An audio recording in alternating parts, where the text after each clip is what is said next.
Elle traduit l'autisme et pour cela, elle offre son dictionnaire à Direct Québec. Bienvenue sur TV5 Monde, Brigitte Harrison. Vous êtes une personne autiste et il y a 16 ans, vous avez créé et conçu avec Lise Saint-Charles SACAD. Alors SACAD, c'est un centre d'expertise en autisme, mais c'est également un langage. Comment, Brigitte, vous avez procédé pour créer, pour concevoir cet outil de communication ?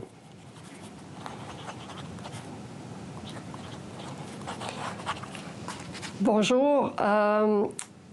Comment on a procédé pour créer l'outil de communication? D'abord et avant tout, le langage SACAD conceptuel, à l'origine, moi, je l'utilisais. Je l'utilisais pour moi-même et je l'utilisais aussi pour être en mesure de communiquer avec les autres autistes avec qui j'avais à intervenir. Et lorsque Lise est arrivée dans les années 2006-2007, elle m'a aidé à le traduire pour les personnes non autistes. Alors, on a réussi à le traduire et à l'enseigner un peu partout. Est-ce qu'on peut dire que SACAD est à l'autisme ce que le langage des signes est pour les sourds ?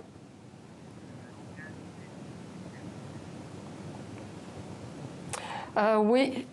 Le langage conceptuel, c'est d'abord et avant tout un code écrit, un code graphique qui permet la communication avec les personnes autistes et les non-autistes. Et ça permet d'aller apprendre l'information sociale au lieu d'apprendre des comportements sociaux.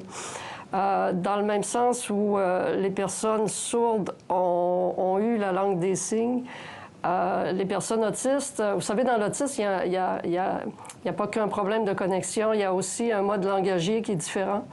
Et en ayant ce langage-là qui m'était naturel au départ et qui est devenu un truc très structuré, ça a permis aux personnes autistes d'avoir accès à l'information et de pouvoir s'en servir de plus en plus. Il y a quelques jours, le groupe Coutu, c'est un réseau de pharmacies important au Canada et au Québec, a fait un don de 7 millions d'euros pour la recherche. Alors, il va y avoir 1000 familles qui vont être suivies, tant sur la génétique que sur le comportement. Quelles sont les perspectives espérées pour un tel programme qui paraît très important ?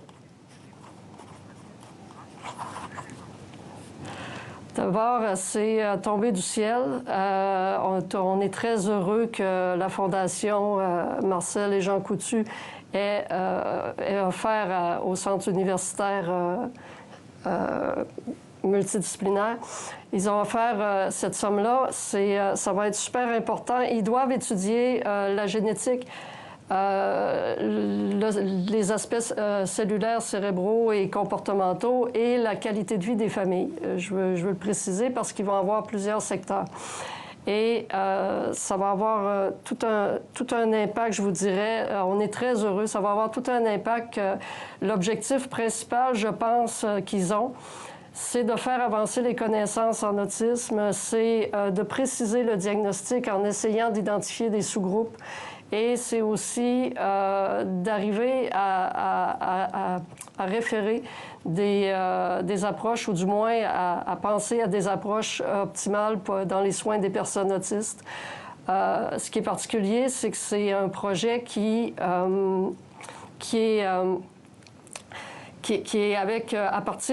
est ouvert, qui va être ouvert sur le monde dans le sens où les données vont être accessibles dans le monde entier pour les prochains projets de recherche et ça va servir aux prochaines générations. C'est un cadeau immense de la part de la famille Coutu parce ça n'avançait pas en autisme en fait et il fallait donner un coup de barre. Et je pense que ça va donner toute une chance à ces 1000 familles d'abord pour l'étude, mais à toutes les générations qui vont suivre par après. La chance également, Brigitte, c'est que du coup, le monde de l'hôpital va pouvoir se connecter avec le monde de l'université. Comment vous pouvez nous expliquer cela ?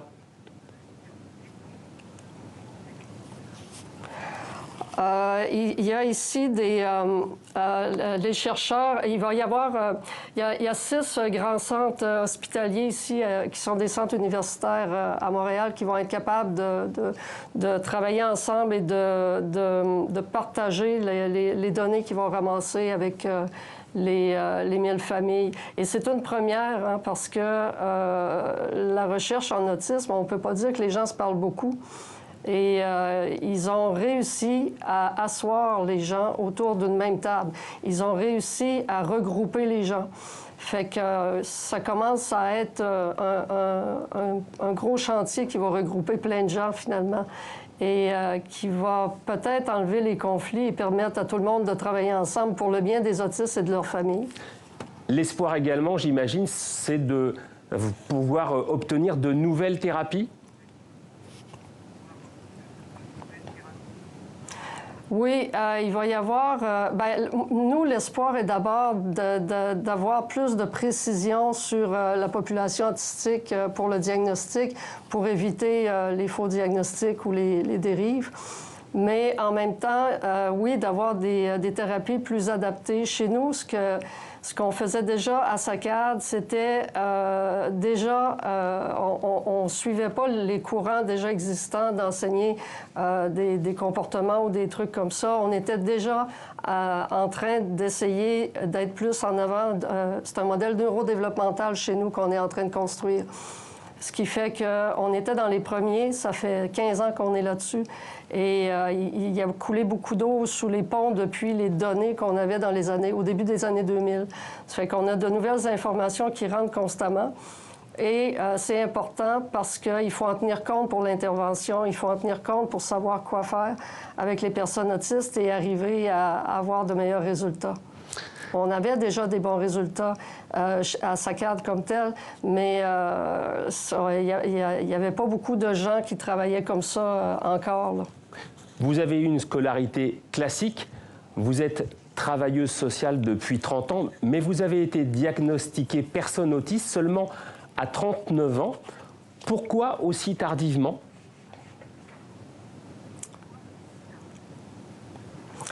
Je pense que c'est parce que l'autisme sans déficience intellectuelle n'était pas connu à l'époque. Je pense parce que nous, on a appris avec le docteur Laurent Motron dans les années 2000, au début des années 2000, que l'autisme, c'était pas nécessairement accompagné de déficience intellectuelle de façon systématique. Donc, c'était pas connu. Je viens d'une petite région. Je viens de la Gaspésie, donc c'était pas connu non plus en région.